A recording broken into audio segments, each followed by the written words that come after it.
Okay, welcome to another episode of Artist Podcast. This is Boris. So today, I'm going to talk about the Good Life Handbook by Epictetus. So this is a very simplified version, and so the reason I'm talking this because I'm just fresh off a meetup where we did this as our subject, and I just wanted to sort of summarize the basic lessons in this book and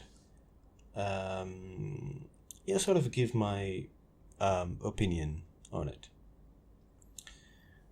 So I'm just going to read the introduction to the book so that we get some context about who Epictetus was and what's this book. I just hope the microphone is capturing everything because I feel like the noise is not what's happening here. Okay, anyway, sorry about that. So the handbook or Enchiridion, I hope I'm pronouncing that correctly, is a concise summary of the teachings of Epictetus as transcribed and later summarized by his student Flavius Arrian. The handbook is a guide to the good life. It answers the question, how can we be good and live free and happy, no matter what else is happening around us? Epictetus, the great stoic philosopher, was born 55 CE in Hierapolis, present-day Pamukkale, Turkey. Epictetus means slave or acquired. It is said his parents sold him to Epictetus, a wealthy freedman and secretary to Nero. Epictetus was lame. According to some accounts, his master broke both Epictetus's legs for no reason. In any case, the lame Epictetus spent his youth as a slave in Rome. Even as a slave, Epictetus was found to be gifted, so his master sent him to study with the famous Stoic philosopher Musonius Rufus. Eventually, Epictetus became a free man and began to teach his philosophy. Around 93 CE, Emperor Domitian banished all philosophers from Rome. Epictetus fled to Nicopolis in Greece, where he founded his philosophy school and remained until his death around 135 CE. The most famous follower of Epictetus' teachings was his contemporary Emperor Marcus Aurelius, then the most powerful person in the world. There's no evidence that the slave and the emperor ever met in person. However, the writings of Marcus Aurelius acknowledge the influence of Epictetus on emperors' thinking. Although Epictetus left no writings of his own, his disciple Flavius Arrian faithfully transcribed the master's teachings. He collected them into 5 books, maybe 8, we're not sure, called Discourses, only 4 of which survive today. Besides, Arrian also captured a summary of Epictetus' teaching in a small manual called Enchiridion, or Handbook.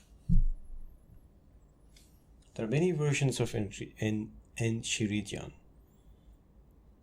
So, okay, I'm just going to stop there. Because the rest is just he's talking about the translation. By the way, this is a version translated by Chuck Chakrapani. That's his name. And then we let's go by chapter. I'll read the title, and then sometimes the title is great and it summarizes the lesson, but sometimes we just need a little bit more details, and we have some illustrations there.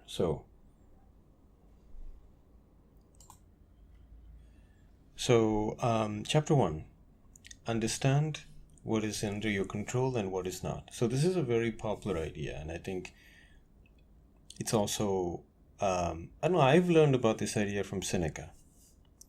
So basically, I think if you're somewhat exposed to Stoic ideas, you might be aware that basically they're saying there are some things that are controllable, under your control, some things that are not under your control. So therefore, the things that are not under your control are not worth your attention, right? Because like weather, like you cannot control the weather, so there's no reason to worry about that.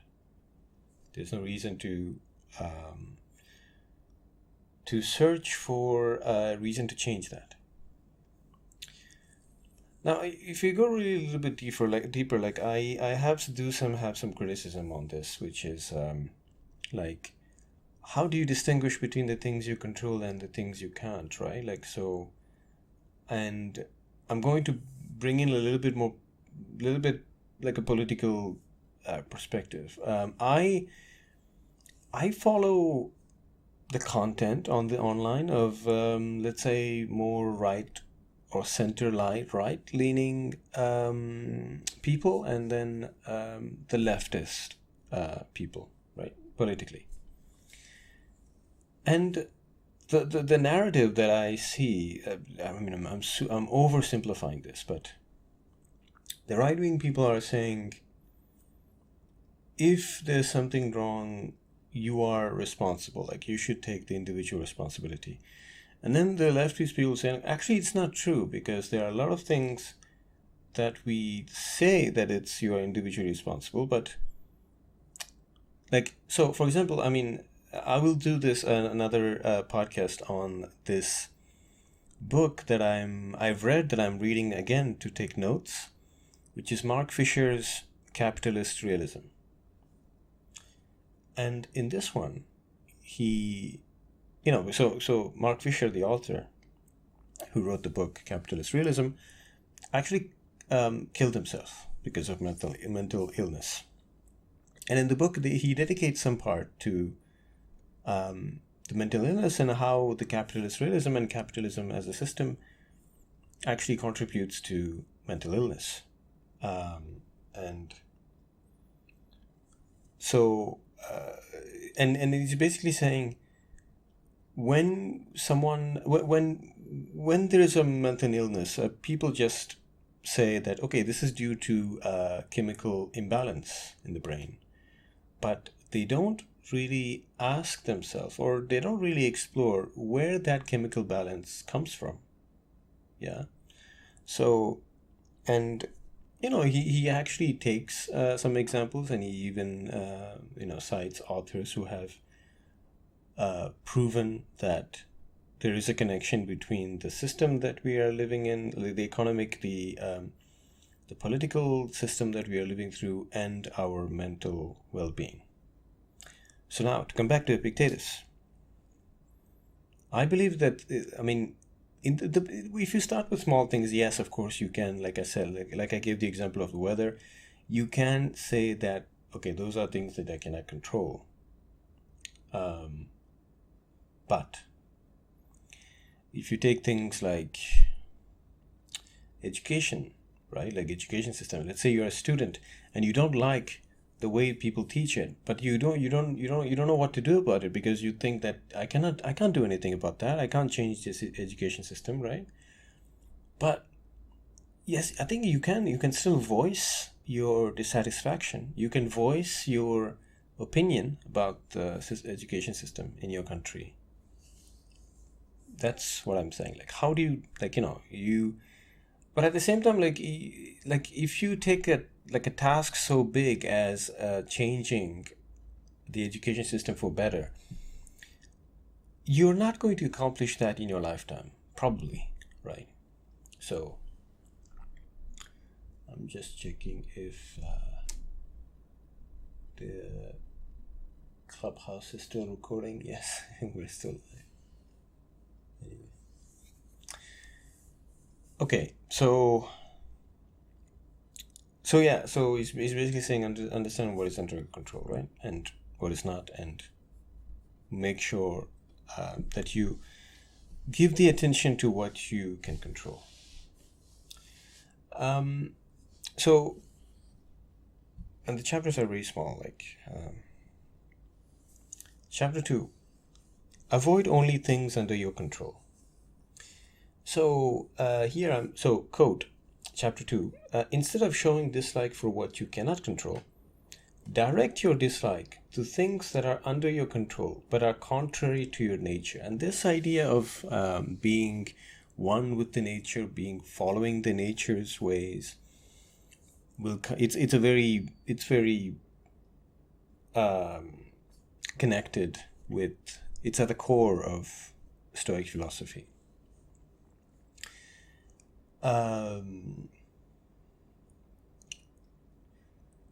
So what he's saying is like, yeah, instead of like putting your effort into worrying about the things you cannot control, instead just focus on the things you can control and try to solve those problems, try to change those things.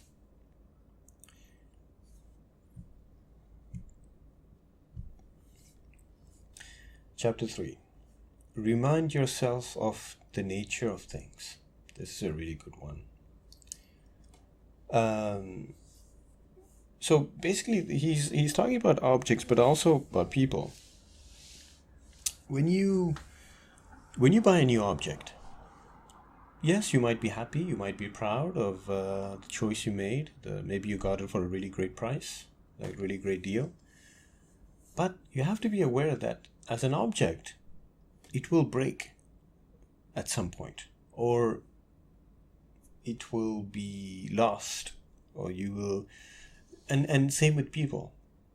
He's saying you should be aware of the fact that the people you know, your kids, your wives, your wife, or your husband, will eventually die.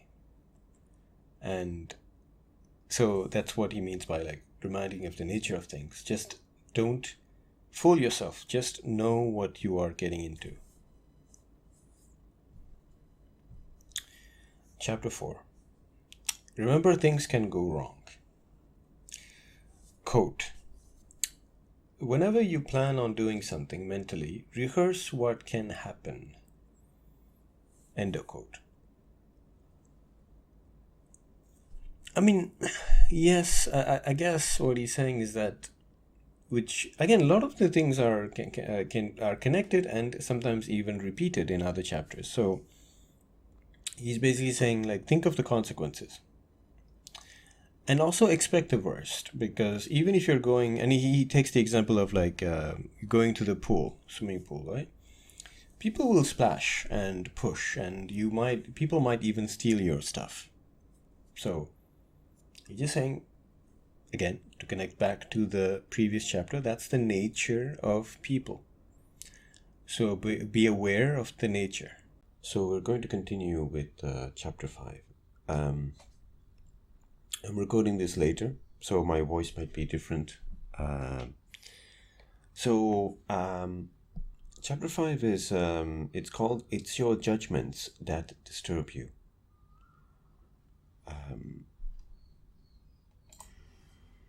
So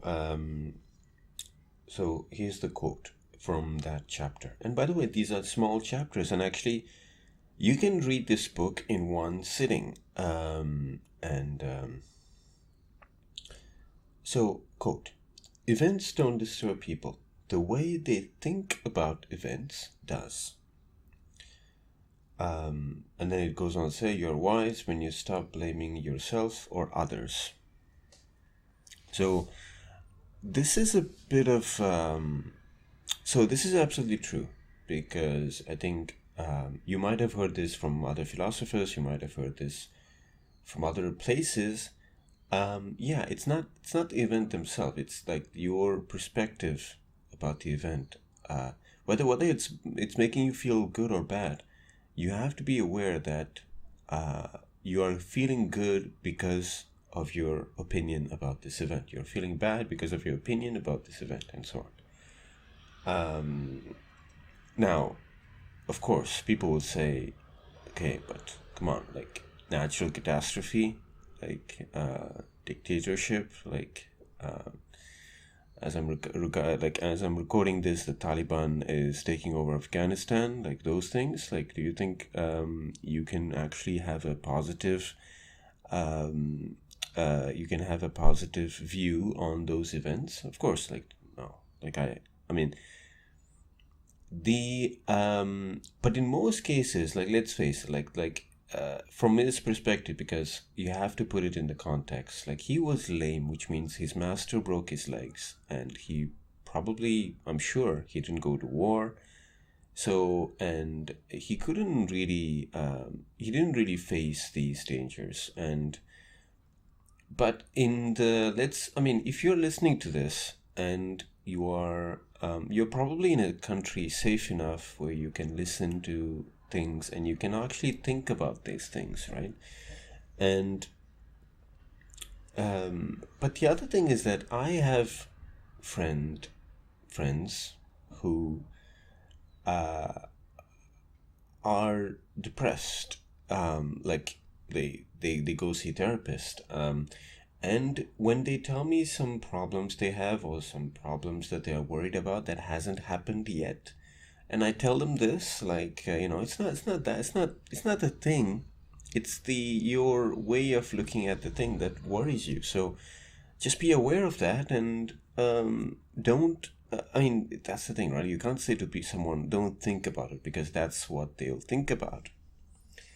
And all this to say that I think for me this works. I believe that it works because it reminding me of this, reminding myself of this, definitely helps. But it cannot work for in any situation for every person. So yeah. Let's move to chapter 6.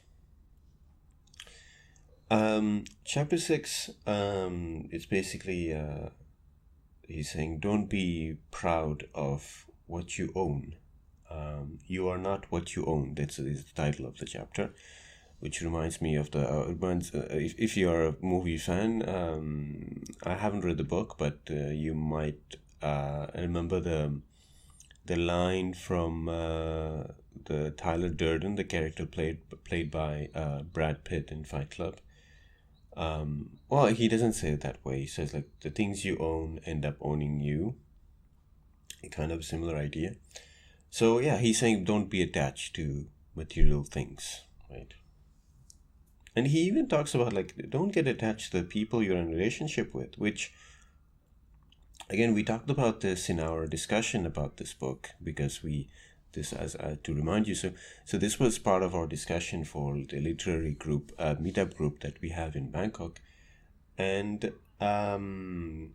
it's true that if you are too detached from everything, and you will not be a useful, like a functioning member of a community.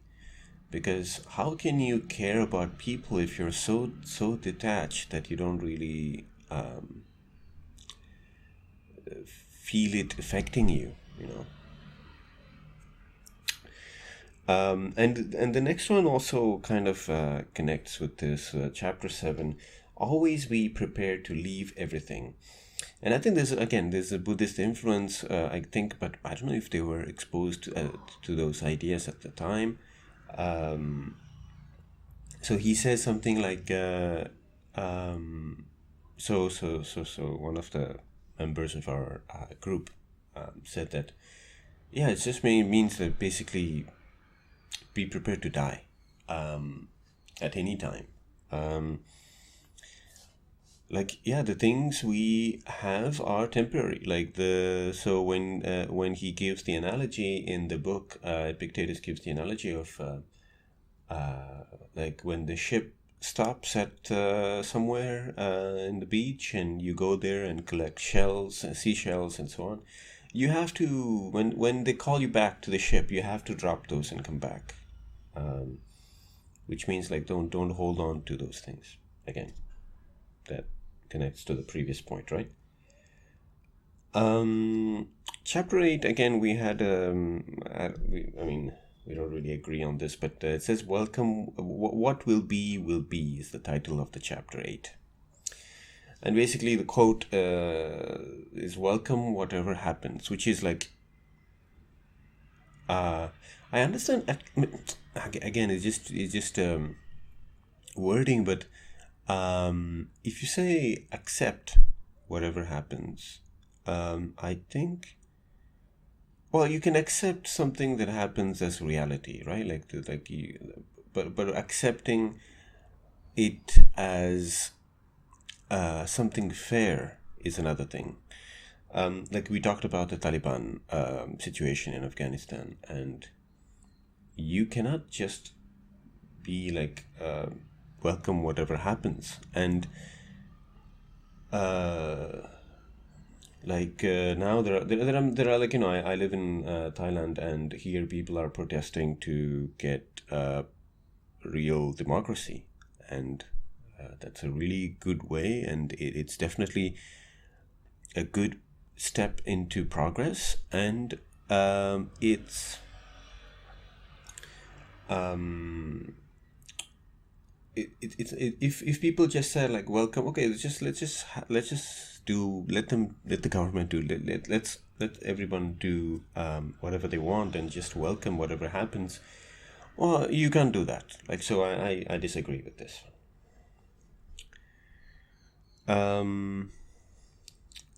Chapter 9 is called "The Mind is Not Affected by Problems." So basically it's saying you can be mentally strong even if you're physically ill or weak. I think I do agree with it, because I think even though the mind and the body are connected, and like they influence each other, I think it is possible to like get courage, whether it's, I mean, usually courage comes from outside, as Simon Sinek says. It's not just something that comes out of nowhere. Whether it's your friend, like, your environment, like the people who support you.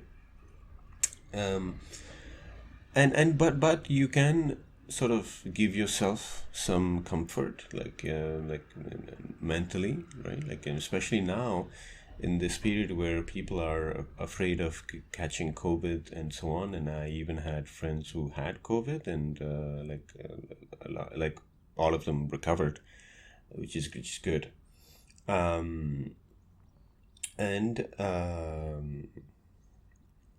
Yeah, but I think not letting your I think basically what he's saying is that not letting your mind, your body control everything. And also because he was lame, meaning like his legs were broken, and he still managed to, because he was a slave, right? He was owned by a master, and he basically he got his freedom, and he studied and became a stoic philosopher. He even founded his own school. So he kind of, he ascended socially, and he wouldn't have done that if he didn't have a strong will.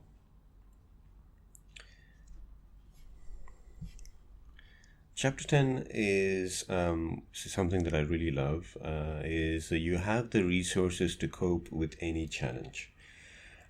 So this is from the book. Quote, "Remember that for every challenge you face, you have the resources within you to cope with that challenge." End of quote. So of course, this really, again, it also depends on how you, there are 1,000 reasons, 1,000 variables on how you interpret something and how you will apply something. So for me, as someone who has, for the past few years lived alone, and kind of managed to get comfort by myself, and so on. So I think I do believe that I have everything in me.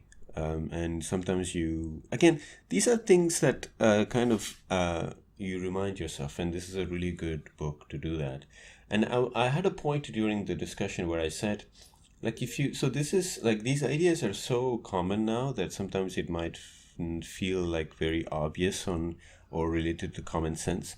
But for me, I was like, okay, so it's the same with like other things like art, like music or movies. Like, there might be a really influential movie that you have never seen because it's very old, but you might have seen the movies, the movies that were influenced by that first classic movie, right?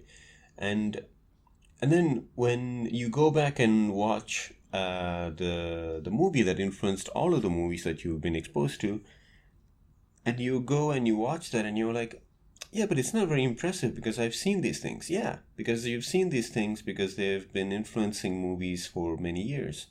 But then when you go watch the original, it doesn't have the same impact as when people saw that original at that time period when it was first released, right? So that's the problem with classics, whether it's literature, art, art, literature, or music, and so on. So I think we have to give credit to undeniably credit to Epictetus. Chapter 11 is called "You Can't Lose What You Don't Own." It goes back to the thing of be ready to leave everything and be ready to die. Like you don't own. It's basically saying you don't own anything. You are given things temporarily, which I agree. I think if we like people behave like that, I think it will be a really good. It'll be a better society. Sorry about that. Chapter 12 is avoid anxious thoughts. Again,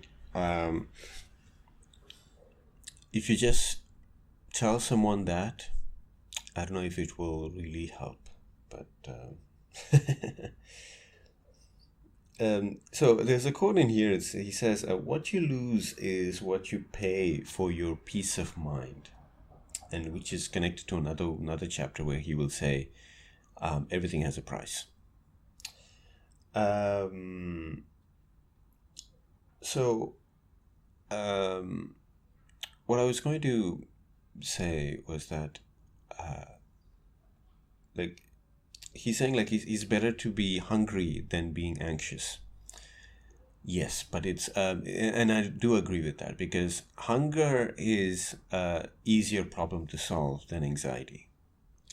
Because like one of my members, group members said, like you don't know where anxiety comes from at the end of the day, but you know why you're hungry. You don't have food, right? And but you cannot will yourself to not feel anxious.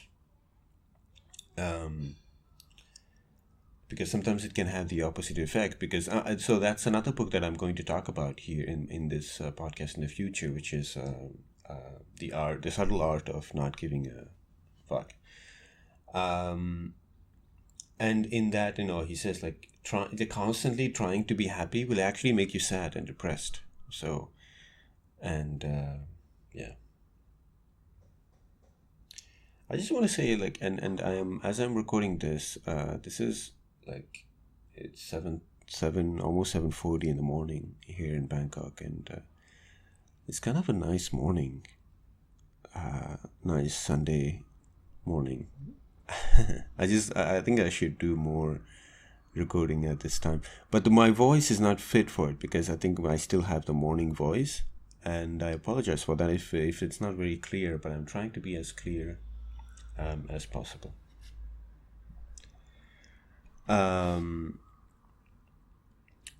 Chapter 13. Ignore what others think of you. So this is really, I totally agree with this. You cannot worry about what others think. You cannot worry about what others think because you cannot control it. Again, it goes back to the beginning of the things that you can't and can control. And I really totally agree. You can never control what people think of you. So it doesn't really make sense to worry about that. But of course, like, and then, but he sometimes contradicts himself because he says like also have the big picture, because meaning like be considerate to yourself but also to others.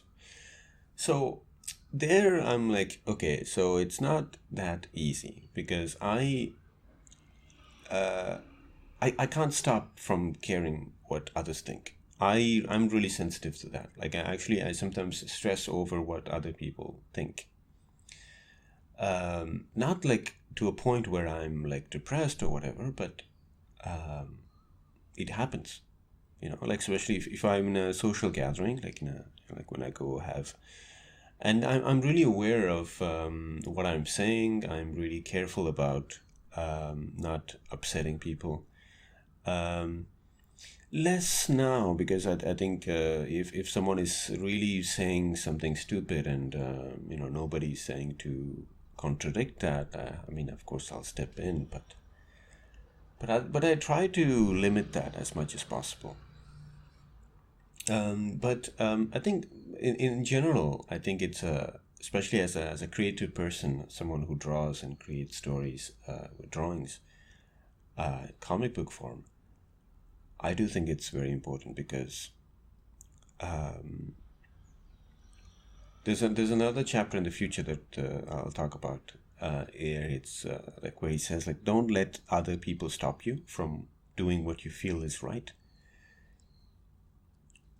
Like, no one at this point, like whether it's my girlfriend, my mother, like my brother, no one, or any of your friends, no one is stopping me from. No one is saying, don't do it. Don't become a comic book artist. Don't be a creative person. Don't be an artist. Everybody is supportive, and I'm really lucky for that. There's one person, I'm not going to name, but there's one person that I do care about that does that. And it's very personal, so I don't want to talk about it here on the podcast, but it bothers me because, and I wish I could solve that in some way. And I think I know how to solve that, and I just, well, how can I solve that? I could just talk to that person in person, or just call them and talk to them. But anyway, that's my problem. But so it just made me think about that. Okay, so let's move to chapter 14. So the title is Avoid Having Unrealistic Expectations. So for this one, I wrote, so I took note of the quote. Sorry about that. The phone. So for those who are listening to the podcast on YouTube, I'm actually going live at the same time on this app called Clubhouse. So it's a really great app.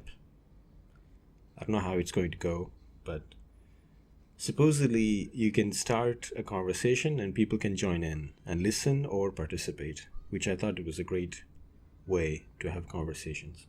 So let's see, because I live in Thailand and this is probably broadcasted to mostly Thai people, and I don't know if they want to join in. Let's see. So I just wanted to try it. So let's continue from chapter 14. So like I said, the title is Avoid Having Unrealistic Expectations. So the quote that I took note of is, okay, quote, you can avoid disappointment and be free if you do not desire or avoid things that other people control. Okay, so but I think reading the title, again, it goes back to the chapter where he talks about be aware of the nature of things, whether it's objects or people. Like, people die, objects break, get lost.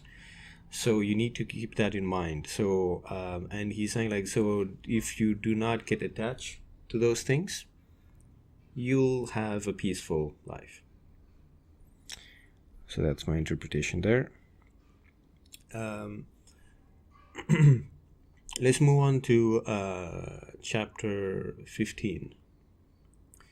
So the title is Be Gentle in Your Dealings. And here is basically saying, quote, always conduct yourself as though you are at a formal dinner, end of quote.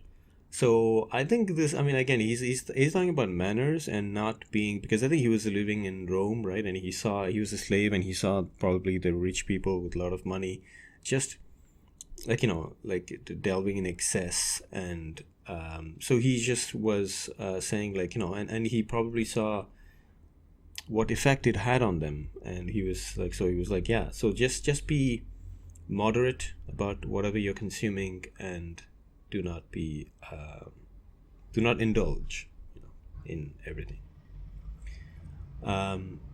So that's chapter 15, which I really agree. I think I mean, so speaking of food, I tend to do this. I can tend to get really hungry and then just eat until I'm too full, and then I feel bad. And I think we've all gone through that kind of experience. But so I think like having and now with the like, and I moved to a new apartment and we have a kitchen, so like just cooking a little bit of like a little amount and eating that is, I feel like, a healthier way to have relationship with food than like, just going outside and eating at a buffet, or like you're just eating fast food, junk food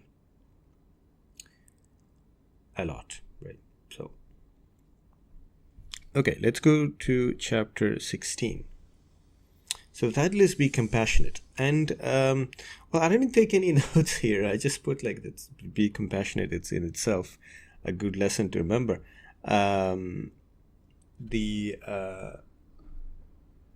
Okay, so I'm just looking if someone is joining. So here basically he's saying, like sometimes don't.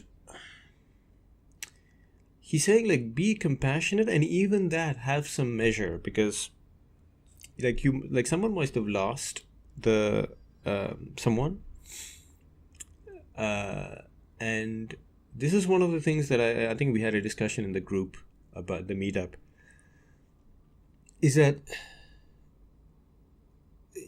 don't like grieve.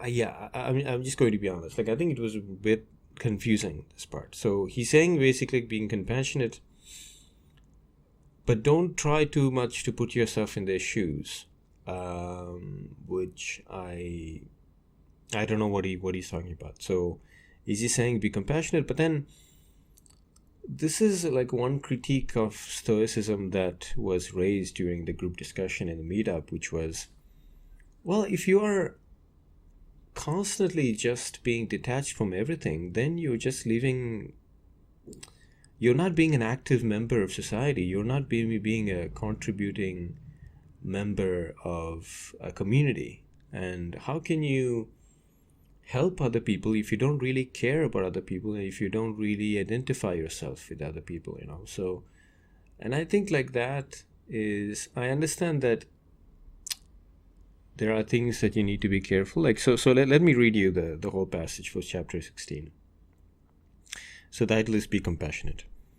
You may see, so this is I'm quoting here, quote, you may see people who are distraught and in tears because they had to part with their child or lost some material possession. Don't let the impression lead you to think that something terrible happened to them. They are not upset by what happened to them, but by their view of the situation. Okay, so this is something that we talked about previously. And so I continue.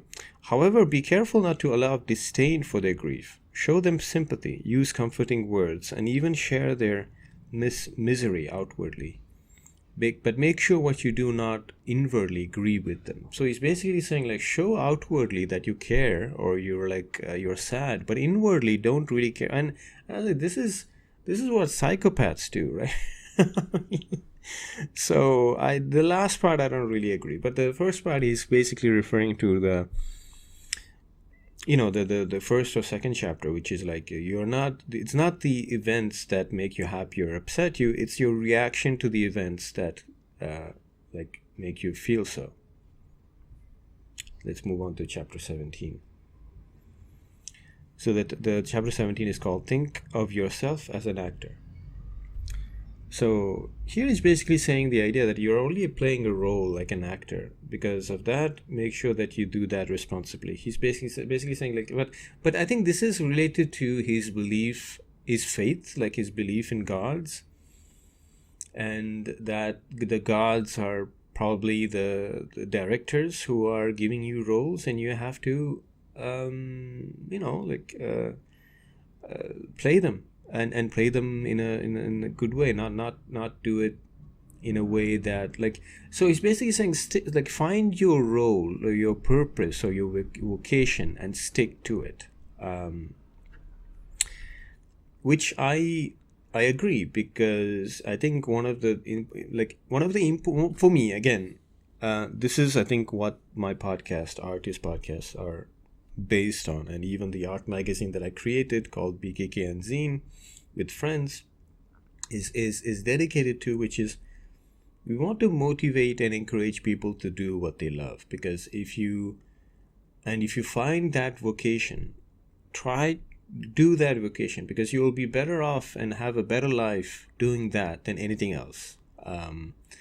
And so, but then how do you find that? Well, that's a whole other question, because I think I'll do another podcast on that. But I think it's at least trying to. I feel like I found it. I love drawing. I love creating, telling stories through art. I love making comic books. So that's my vocation. I want to be a cartoonist. I mean, I am a cartoonist, but I just want to do that until I die. And that's the romantic idea I have in my head, right? But of course, life is not that predictable. Many things can happen. But at least I know where I'm going. I know what I want to do. And I'm happy doing that. So I feel really lucky, and I've made sacrifices and still making sacrifices now for that. Okay. And again, I don't want to go way over topic, because we have to stay with the book. But as an artist, like, you do feel selfish, like pursuing a dream of doing something that you love, because it's like saying, oh, I really love this and I want to consume more. It's like a drug or something. But anyway, that's for another time. Chapter 18. This is called Everything is Auspicious. So, quote. This is the quote. This is the passage that I took as notes. Quote. For you, every sign is auspicious. If you want it to be that way, if you want it to be that way, full stop. Whatever happens, you can derive benefit from it. Okay, we of course disagreed with this, because we said there are some situations where you can never think of it in a positive way, like what's going on in Taliban, right? I already mentioned it earlier in this podcast. And there are tragedies that people never recover from. But at the same time, let's say, to put it in context, and also speaking for let's say, for example, if you're listening to this, I mean, you're probably not in danger, you know what I'm saying, like for your life, right? And if you are in that position, like I am, I mean, I have to accept I am in a privileged position compared to most people, right? And sometimes when you're going through something, it feels like hardship and it feels difficult. But then when you've gone through that, and then you look back and you say, oh, that was a very enriching experience. That, like, I'm glad that happened, right? I'm sure everyone has their own version of that story. So, and so in that way, I agree. But then, can it be applied all the time? No, of course not. Let's go to chapter 19. So chapter 19 is called No Reason to Envy Others. So he's basically saying no need to be envious towards others. Another thing because it's not just another thing you cannot control. So yeah, I totally agree. Like, you are your own person. There's no need to, because most of the time we only see the result. We only see the success or even failure, right? But of course we envy success, but we've never experienced the hardship, the process that person that you're being envious or jealous of, you've never gone through that. So there's that too, right? So let's go to chapter 20. So the title is Don't React Impulsively. And there's a passage that says, take some time before reacting. And I mean, I've talked about this a long time ago in another podcast when I used to do this podcast more regularly, which is like, take a moment to think about how you feel, if that makes any sense. It's just because most of the rhetoric, most of the narrative that is sold is like, do something, do this, like, don't worry, do that, like. And yeah, I get that, but sometimes you need to make sure that you take some time to assess what's going on and what you're going to do is right or not right. Because yes, we have time, but do we really have time? Like, time is precious, our life is precious, so you have to, like, make sure that you you don't react impulsively, as he said. Let's go to chapter 21. So chapter 21 is, I would say, my favorite, because it's just called Remember Death. All problems will appear basically small, right? Like, so next to death. So remember death. And I think that's a really great thing to remember as human beings, which is whatever you're going through. I know that this sounds very cheesy, but as long as there is life, there is hope. Okay. So, and you might need something. You might need courage. You might need company. You might need support. But remember death. Yeah. Chapter 22 is also very near and dear to me, because as I don't know, and in a way it's good, but I've always had this feeling that comic book artists are not really considered artists, like, compared to the fine artists, right? I think, I don't know if you can feel that. Like, I think maybe you can, or maybe not. So if I go to and again, I keep saying this, but I'm really lucky that my mother, my girlfriend, my brother, my, like, family, no one is like stopping me from doing what I'm trying to do, which is to become a professional comic book artist and make a living out of that. Even though I didn't explain it to them, even though they don't really understand it, but they understand it. Just I just like drawing. Okay. There's one person who kind of, makes me feel bad about doing what I'm doing, which is trying to be, instead of using the studies that I've, like, spent so much time on, because I had a master's in purchasing, and I'm doing something that has nothing to, even my other day job, teaching, like, it has nothing to do with what I studied for. So the chapter 22 is be prepared to be laughed at. And, like, so he's basically saying, be ready. Sorry about that. I just have a little bit of ideas. Be ready to be ridiculed, but finish what you started. Okay. So because he's saying that,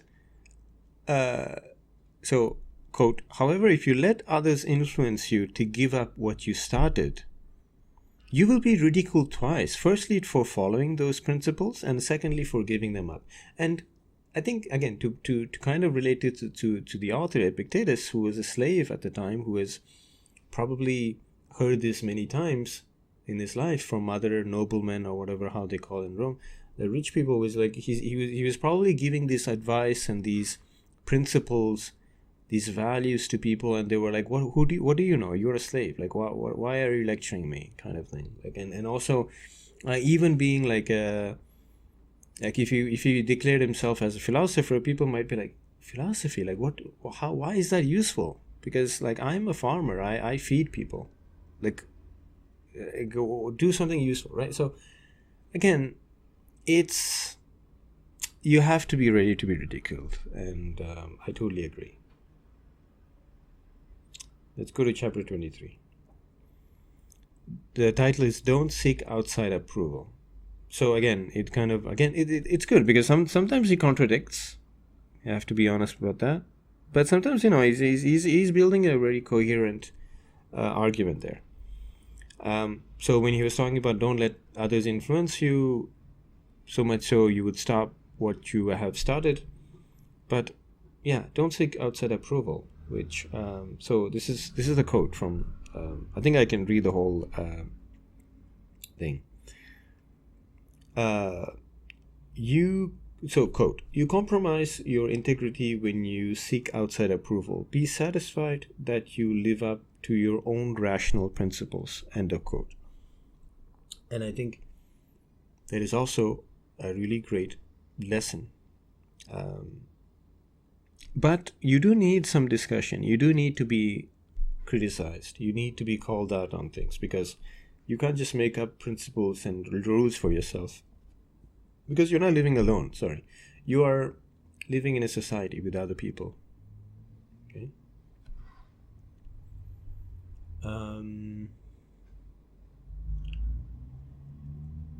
What else? Okay, sorry, I blocked a little bit. Chapter 24. The title is Don't Compromise Your Integrity, which is, connected to the previous one, right? So basically, so this is what I think I'm paraphrasing here. Don't compromise your integrity, right? Like, let's say you say to yourself, if I only made more money, I can better help my community. So what? Money can buy material things. The community will benefit more by the presence of a lawful and loyal member than by material gifts. End of quote. Sorry, I thought that was my note, but actually that's the passage from the book. And again, same thing. Like, there isn't a day where I just stop and go like, I should go back to my old job and get my old job back, the office job I used to have. At least I would be making more money, and with that money I can probably help others more.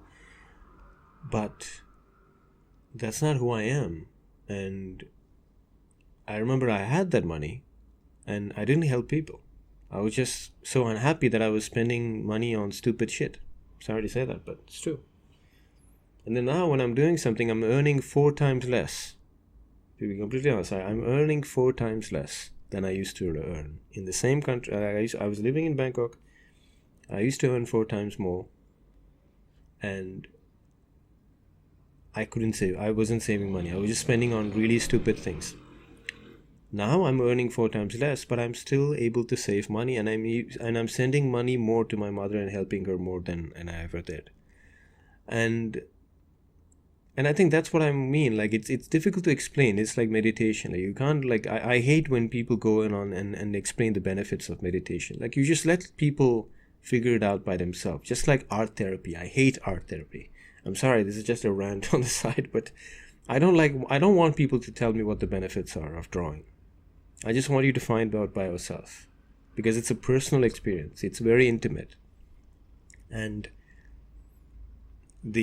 so it's like that. Like, that's why I keep saying, like, when you do what you love as a philosophy, as a principle, like, I just saw my life change before my eyes. Like, just my life just organized itself around me. Like, and I found the woman I like, my love of my life. Actually, I love everything I do. And it's, of course, it's difficult, because you, like, the system that has been built around me, or the system we inherited, like, makes you feel bad for not earning money, for not earning enough as your neighbor. Like so like, and sometimes you just have to say, so what? Like, I'm a good person. I'm an honest person. And that's what a community needs. Not someone who just throws money at problems. You need someone who needs to listen to people. Someone needs support. Someone needs to be there in person. Give their time, which is more valuable. Sorry, but I really do feel that way. If for those who are still listening to the podcast, let's continue. So let's go to chapter 25, and we will so for this section so I'm talking to the people who, no one is listening on the Clubhouse, by the way, but I should probably do this in the evening. I'll continue this in the evening later. But again, for the people who are listening on YouTube, you'll hear this everything in one go. But for the people in Clubhouse, it will be like different sessions. So chapter 25 is, the title is Everything Has a Price. So if you want to be invited, pay the bill and don't complain about the cost. If you expect the benefits without paying the price, you are not only greedy, you are foolish. So that's the important passage from that chapter. He's basically saying, nothing is free. It might not be monetary value, but there is something that you have to give, your time or your kind of smile, your fake smile to get something. And he's saying, like, yeah, if you just expect you get everything without doing anything, you're foolish. Yeah. So I think that's a really great thing, because we always determine everything with monetary value, like how much money I'm earning, how much money is this going to cost. But you don't really stop and consider the cost on your health, the cost on your psyche, the cost on your identity as a person, your integrity, right? So you also have to, and I think that's, again, this was not in my notes, I'm just thinking out loud now, and I think it's very important. Okay. Chapter 6 is apply your wisdom to yourself. So yeah, it's basically a very simple saying, like, take your own advice. Don't just give advice to other people. And then, like, for example, like, he goes back to the part where, like, let's say you see someone who lost their family, right? And you give them comforting words. Well, when the same thing happens to you, well, you need to be able to give your, like, which is hard, but you need to be able to know that. But that's an extreme example. But I think and there's a reason why I say these things out loud, because I feel like I'm committing to myself, to this invisible audience. Okay, if you're listening to this, thank you for listening. But let's face it, I don't have a lot of audience, right? But I am really happy, and I enjoy this process of just talking and sharing my thoughts on art, philosophy, and books, movies, and so on. So next one is chapter 27. Evil is not intentional. So I was like, okay, this was,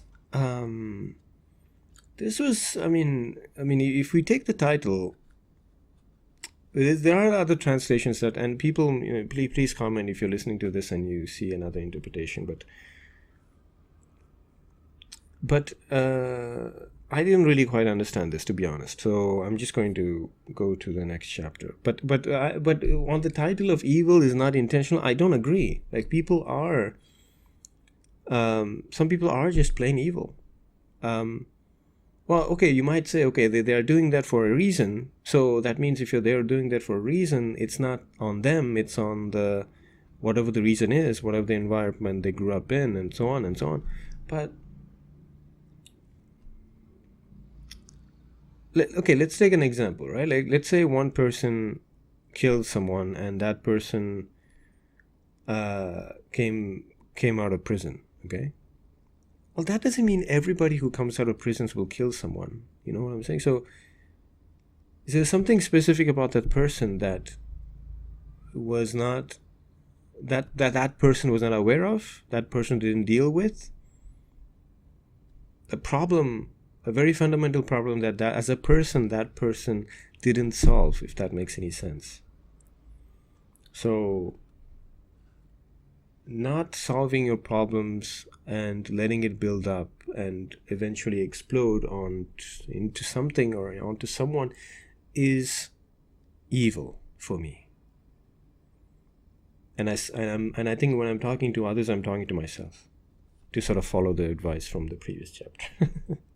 Because sometimes I do say to people, like, yeah, but you have to stop listening to things and distracting. But I do that, and then I have to, like, when I stop listening to podcasts and stuff that distract me, I'm able to be more productive in my creative projects. So just to give you I gave like really extreme examples,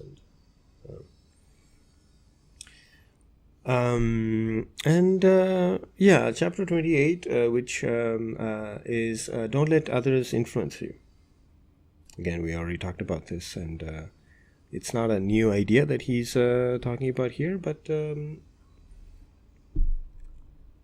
again, I can disagree with everything with an extreme example, but this one is not an extreme example. So, as my mother's son, I would say I'm being I was influenced, and I can't even point to the influence, whatever that is, right? Like, I don't know even when that happened. That inception moment happened when my mother went into my head. And I love my mother, and a lot of the good in me, like the good personality, the good character that I have, I believe comes from my mother. And I'm glad that I've been influenced by a good person. So I guess it depends on what person you're influenced by. But can you choose what person you're influenced by, right? Like you have to be careful. And I think these kind of recordings that I'm doing is a way to keep myself in check. And these are conversations I wish I had with someone on a weekly basis, which I cannot afford. I do have friends with whom I have deep conversations, but they're busy, so I cannot talk to them every week. But I can do this, and it's sort of like a verbalizing or just writing my ideas and then reading them afterwards, or just listening to them afterwards, like where I contradict myself or my ideas have changed quite a bit. Those things are very empowering, are very enriching for me, and I think it definitely made me become a better person, at least in my opinion. So for the podcast, I'm going to move to the next chapter, but for the clubhouse, I'm going to stop here. Okay, so we're going to go to chapter 29. So the title is Look Before You Leap. So again, he's trying to say that consider the circumstances of what is expected of you before you commit to something. And he says, I think it goes back to the humans, us as humans playing roles as actors on a play. He says you can't be. So this is from the passage from the chapter quote. You can't be like a child playing different roles. You have to be one person and stick with the role you have chosen for yourself. So, okay, of course, people can say, okay, we cannot always choose our role, but actually you can. It's just that the sacrifices you have to make can be really difficult to deal with. Again, it's all, everybody goes to the extremes, but you have to understand that most people on earth don't live in the extreme. We just live in the middle, somewhere in the middle. Okay, so you probably listening to this, I'm sure, so this is what I noticed. Of course, I want to make a living from my art. I'm a cartoonist, right? I want to make comic books. I'm going to publish, tell the stories that I love, do the art that I love. I love drawing. So I just want to do that with my friends, right? And there's always this thing where, oh my God, nobody knows who I am. Nobody knows my work. How can I get a break? How can I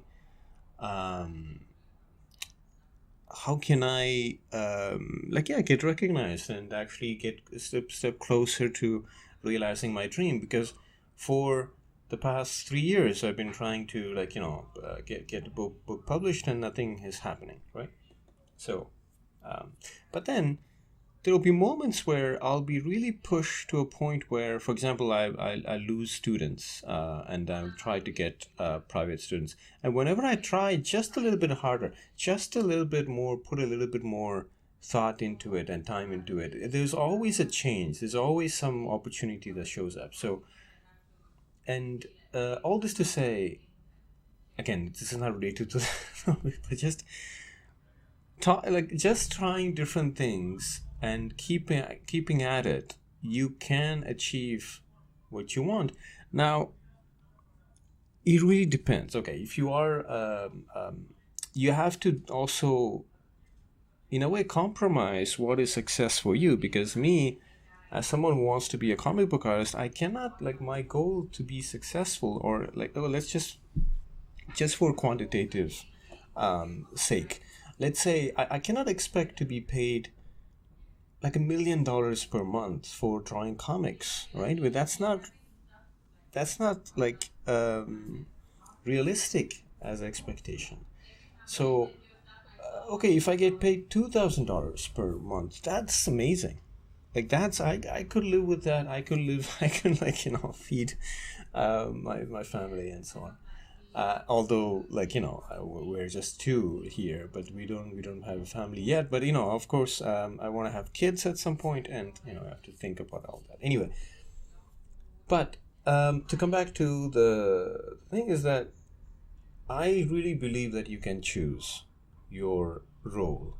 I think if you really believe that you have a vocation that you want to try it. Because if you say, like, yeah, it's too late, well, I can do another podcast on this, which is too late for whom? Like, too late for you, or too late for, like, someone that you think might think you're ridiculous. Like, so you have only one life. So just take the chance. Anyway, to come back to the chapter 29, which is called Look Before You Leap, which is, he's basically saying, yeah, like, if you he takes the example of like a athlete for Olympics. If you want to be an athlete and participate in the Olympics, you have to make a lot of sacrifice. You have to be able to dedicate a lot of energy, time, and your physical strength to training.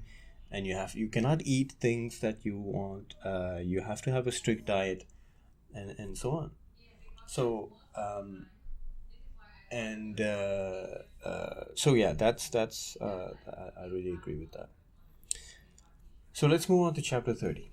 Chapter 30, I might not really agree with this one, but which is keep your side of relationships. So in this chapter, he's basically saying, in relationships, don't worry about how others behave towards you, but you don't lose the integrity. So, and in a way, I do understand why he's saying that, because it's in line with when he says don't get influenced by others, right? So let's say you have a family relationship, whether it's your, like, let's say with your father, and your father is super mean to you. It's very abusive, and then what he's saying is, which is not easy at all, which is like, it doesn't matter if that person is mean. You just have to hold on to your character. You shouldn't let their personality ruin your character. Okay. So that's what he's saying. I think the mic is so sensitive you can pick up the sound from the next room. Sorry about that. Anyway, I'll just hopefully my voice is clear enough to make the points clear. So yeah. So again, this point, keeping your side of relationships, it's super difficult, and but I do understand that, like, he's saying, like, you have to be your own person, and like, and he's basically saying, like, just be, like, not nice. Nice is not the correct word, but yeah, just change. Don't change because someone else is behaving in a, like, a negative way towards you. Okay, so that's chapter 30. Chapter 31 is, the name is Piety is Not Separate from Self-Interest, and this was difficult to understand. Because, well, so let's see what I note. So this is a passage from the paragraph, from the chapter. Piety does not exist apart from self-interest. Therefore, when you practice using desire and aversion in the right way, you practice being pious. Well, the way I understood this, and again, please correct me in the comments if I'm wrong, but I didn't really understand what he was going for here, or maybe the translation wasn't clear enough or elaborate enough, is that pious meaning, like I see it as spiritual, like religious, like in the religious meaning. I just thought that, okay, if you like have rational principles, and if you're following all the principles, all the rules, that all the advice that Epictetus is giving to people here, is that it's already like being pious, which means it's like already you're living a spiritual life, like you're already living it. It's as if like you are, like you giving importance to your own life with these principles is like, I guess you kind of become God. Is that, I don't know, maybe I'm going too far with that, but anyway, this was difficult to understand. I didn't just understand at all. So chapter 31, please hit me in the comment if you have any other thoughts on that. So let's continue to chapter 32. So he says that you don't need to know the future. And this is very simple. I agree. There's no need to think about the future. It's because it's not under our control. So it's not worth our attention. And I think that's all I have to say about that. Okay. Chapter 33, I had a red flag here. And I talked about this, and I mean, my other friends disagreed with me, but like, because he's basically saying, avoid associating with people who don't share your values. Prolonged association with those with false ideas can tarnish your thinking. And maybe this is me reacting to the echo chambers that pop up in social media, because people just believe in some ideas without even having discussions with other people with different ideas, and sort of figure out through a very like an enriching process of conversation and just thought process, because if you just like stay like, okay, that person doesn't have the same ideas as me, so I'm never going to talk to them. But okay, so maybe there's a measured interpretation here, like for example when he says prolonged association, so maybe prolonged association is not the same as having a conversation. So I guess, in my opinion, my philosophy is to have conversations up with whoever it is, even if they have ideas that ultimately question my existence. I should be able to have a conversation with them, and I expect that kind of like attitude toward, from them too. Anyway, that's what I. That was the main thing that stood out to me in this chapter. Chapter 34. Pause to consider the consequences. I think it's kind of similar to leap before. Consider the circumstances before you leap. Like, I think it's kind of similar. I don't think it's worth discussing any further. So let's just go to chapter 35, which is called Don't Let Others Stop You. Okay, again, I think we are getting into a point where it's towards the end of the book. It's like he... But I really agree. Like when he said, like when you decide to do something you believe to be right, don't let others stop you. And of course, whenever you go to extremes, like, okay, if you think that owning guns is right, so then you're right because you feel it's right. I mean, yeah, but you have to think about the normal things that most people go through, which is like, well, as an artist, I think the right thing to do is to share your ideas and be creative and enjoy life and and enjoy every minute of it. And for me, creating art allows me to do that. Like talk about reading books, like talking about thinking about philosophy, like thinking about art, thinking about life, and like discussing it, like makes it more fun for me. So if that's not what other people believe, like I don't know what to say.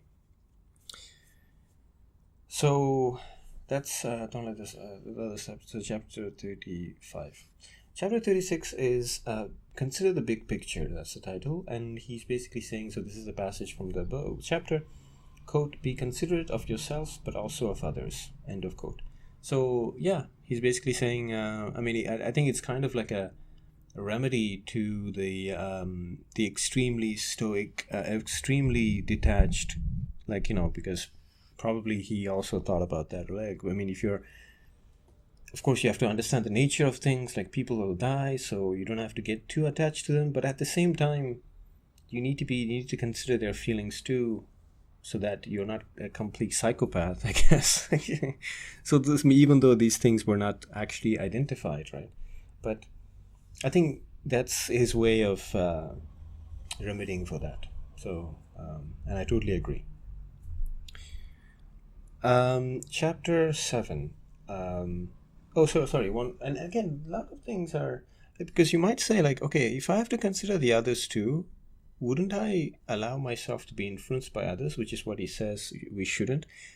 Yeah, it's again, there are these things that he's suggesting cannot be measured. So there's no, like, it's not a cooking, right? You cannot put you can't like make a list of ingredients with their respective quantity that you can mix together and come up with a perfect life. But um, I think what these are things that we should all remember. I think we should all keep in mind. We should all talk to each other about. We should all think about. We should all try to live as an example.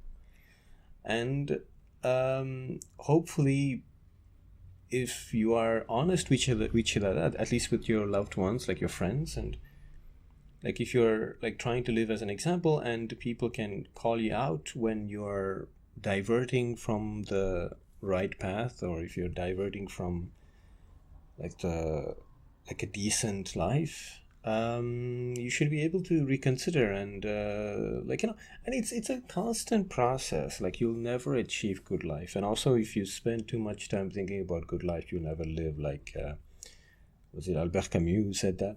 Yeah. Anyway, so chapter 37 is don't try to do things beyond your means. And yeah, I really agree. You shouldn't do things that are beyond your capability, and you should also not commit. And I agree. In companies, this happens a lot, especially in Asia, and I include India in that. Is that when I talk to people from Western countries, where I need to put the aircon. Yeah, I was having this heated discussion with myself, and it's just getting it pretty hot here in Bangkok. The what was I saying? Don't try to do things beyond your means. Oh yeah. So when I talk to people from Western countries who are working in Asian countries, and one of the things that they say is that one of the criticisms about the culture shock or the cultural differences at the workplace is that yeah, people will say they can do it, and then later on they really can't do it, so then they just say it at the last minute, and we have to find a last minute solution. And so I think those people need to really like keep this in mind. So okay, chapter 38 is care for your mind as much as you care for your body, and this is very important. I really love this. I think we forget that the mind and the body are connected, and we need to take as much care of your body as your mind. And yeah, I think we can have conversations, like long discussions about how we can take care of our mind. And yeah, I think it's very important. So by the way, if you, from these lessons, if you see any one point that you want me to focus or spend more time on, or just let me know in the comments, and I'll do that. Okay. Chapter, okay. So chapter 39. Understand your need the right way. So this is very, again, it goes back to the when I talk about you have to behave like you're always at a formal dinner. And he uses the analogy of shoes for needs. He basically says if the shoes are too big or too small, you'll have trouble walking. So he says the same for life. And I think that's a really brilliant imagery, and I think we shall all follow. So I agree with this. Because we don't really think about that. You don't really think about, sit and think about how much food does one person need. How much water does one person should use per day. We don't really we just pay the bills afterwards anyway, so you just use it, right? But I think there should be a guideline for that. See if we want to if we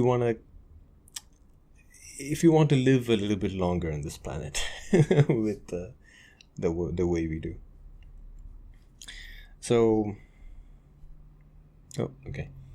Chapter 40 is Cultivate, Modesty, and Self-Respect.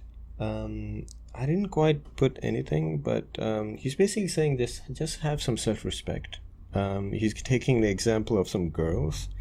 Let me read you this. So this is a passage. Quote: when girls come of age, they start receiving attention for their looks. As a result, they tend to become preoccupied with their appearances to the exclusion of other things. They should also concern themselves with cultivating modesty and self-respect. End of quote. So it's basically saying, just because you get attention doesn't mean you have to just try to pander to the others' expectations and forget your integrity, forget your self-respect. So I guess it's just reminding us to keep our integrity, so. Okay, chapter 41, attend to your mind. I think it's the same as the 2 chapters ago, so I'm not going to spend time on that. Okay, so chapter 42 is treat your critics with compassion. So he's basically saying be compassionate towards your critics. They are criticizing you because they do what they think is right, and I think that's great. And I think as an artist, we will be exposed, and we are exposed to a lot of critics, and it should be okay. We should just be able to understand that when someone is sharing an opinion, they do that because they think that's the right opinion. So and we should think before you react. Again, it's all connected, right? Chapter 43. Okay, so I think this is similar to the consider what you can control and what you cannot control. And he's basically saying every situation has 2 handles. One handle is which you can carry, and one handle is which you cannot. So he takes the example of the brother. So let me quote this. Quote: if your brother treats you poorly, the handle "he harmed me" is the wrong handle to use. Instead, use the other handle: he's my brother, we grew up together. Even if what he does now may look hurtful, it is a better handle to carry the situation. End of quote. So again, it's putting in context. It's it's good to be rational, but feelings cannot be explained. Feelings cannot be rationalized. So you need to have some sense, some emotional intelligence to deal with those things, especially with family. Chapter 44 is You Are Not What You Have, which kind of reminded me of what Tyler Durden from Fight Club says, the things you own end up owning you, which I mentioned earlier. And it's kind of it's because just because you have something doesn't mean you're superior. And that's basically what he's saying in this chapter. Again, I'm trying to close down with this book. We're getting closer to the end. Chapter 45, Judge Things Precisely. He's basically saying, yeah, don't be prejudiced, just don't judge things too quickly. And I don't know if I can quote a passage from that, but anyway, yeah. Chapter 46, don't brag about your principles, which I think is great. Like,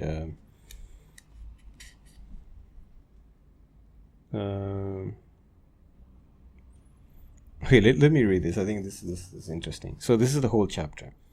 Don't brag about the principles you follow in life. Don't even mention them to others. So this kind of reminded me of what people criticize now as virtue signaling, which is like when you do something and the people advertise that on social media.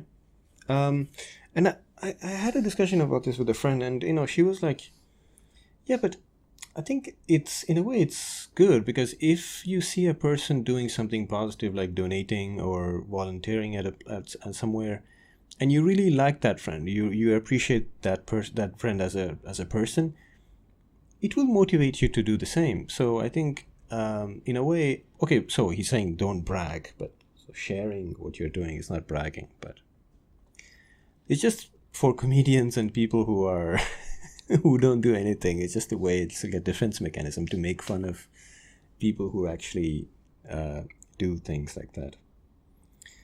So that was chapter 46. Let's go to chapter 47. So don't advertise your simple life. This was funny, because now if Epictetus knew what people were doing on social media, he would be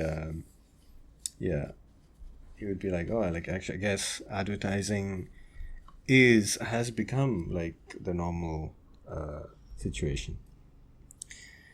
Chapter 48.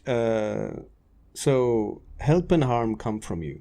So he's basically saying, as a human being, you are capable of help, you're also capable of harm. So, which means that you should take responsibility, as you have the ability to do both, right? So, of course, try to do good as much as possible.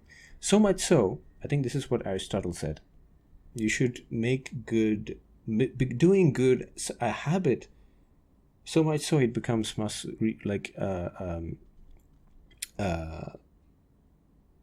what is it? Muscle reflex? No, it's a reflex, right? Okay, yeah. So much so it becomes a reflex. I guess that's what. Well, I need to read up on Aristotle. Okay, so that's chapter 48, which is a really great one. I'm sorry I'm going too quickly. Maybe it's just feel the rush to finish the book, but it's also because, I mean, I'm trying to do this thing in Clubhouse, right? Like, as I'm recording this, I said I'm also created a room in Clubhouse where you can talk, and I thought people will join in, and that's why I did it at this time, like in different sections, to try different timing, but let's see. And I think Clubhouse, even I didn't know about that. It's like seems like a very niche application. But anyway, I'm really glad you're listening to this. If you're listening to this on YouTube, thank you very much again. So, hope it's not boring. Chapter 49 is your actions are the only things you can be proud of. So, and he says, quote, only when you act according to nature do you have something to be proud of, end of quote. Again, the reference to nature. Again, to be completely, I mean, speaking realistically, like, our human understanding of nature it is very limited, and for lack of other terms, our understanding of laws of nature as humans is human, which is, it's not perfect, right? And we are always discovering new things, as science proves to us. And okay, let's so I made a point about this in the meetup group, which is, yes, people say that constantly, like, we have to be one with the nature, and we should be in harmony with nature. But yes, we human beings, our bodies are natural, and we should eat natural things, because putting like artificial substances will actually create diseases and will disturb our digestive system and so on. So we all know the problems that it might create, but we still do it, right? But what I'm saying is that, okay, if you consider nature, okay, nature almost feels like a system where everything exists in kind of like one in relation to another. Like if you like remove something, it might affect the liveliness of another. Like for example, if you remove I don't know, if you remove the bees, I don't know what will happen. I'm just speaking without knowing anything. But anyway, you understand what I'm saying. Like there's like a circle of life, like they say in Lion King, and there's and we humans interrupt that, right? Like, and that's why we are where we are. In terms of our global, the global environment. So to come back to the so if as human you have to be like just like a rock, like sit idle and just eat when you need to eat, and go to the toilet when you need to, and drink water, and then maybe just talk and just hang out. Well, humans cannot be like that, right? Like we cannot have like assigned systematic tasks that we do the same thing every day. We'll lose our mind. So we cannot be nature. We can be, of course, we can respect nature. We can be part of nature, but I don't think we can be completely, because, whatever kind of person you are, like the person who respects a lot the environment, you're still wearing clothes, and clothes are not natural, right? Unless you're wearing leaves as clothes. But you see what I mean? Like there's always a point where, as human, as if you are programmed to differentiate yourself from nature. Let's go to chapter 50, stand by your decision. I think this goes back to, once you start something, don't let other people stop you. So let's go to the next one. Chapter 51 is demand the best of yourself now. This is great. I think as we are getting close to closing the podcast for this episode of the podcast, is that, don't postpone things. Just start improving yourself now. Whether it's in your job or in your craft, it's as a person, just start now with small things. And this is also something I forgot to think, which is like many times when he gives advice, he also says start with small things. And I think you can also do that. Chapter 52 is emphasize action over argument. I have to admit, I'm really sorry. I didn't completely understand. I didn't understand this chapter. So if you want to help me understand this, well, basically he's saying like you have to act more than just talk, I guess. Like you just have to, if you want to do something, just show it through action rather than just arguments.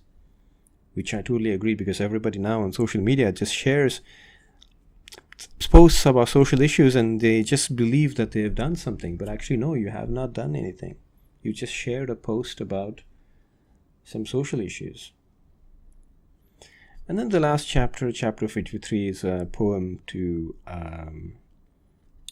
Zeus, and I'll read it to you. And he says, quote, this is chapter 53, remember these sentiments. Have these sentiments handy in all circumstances.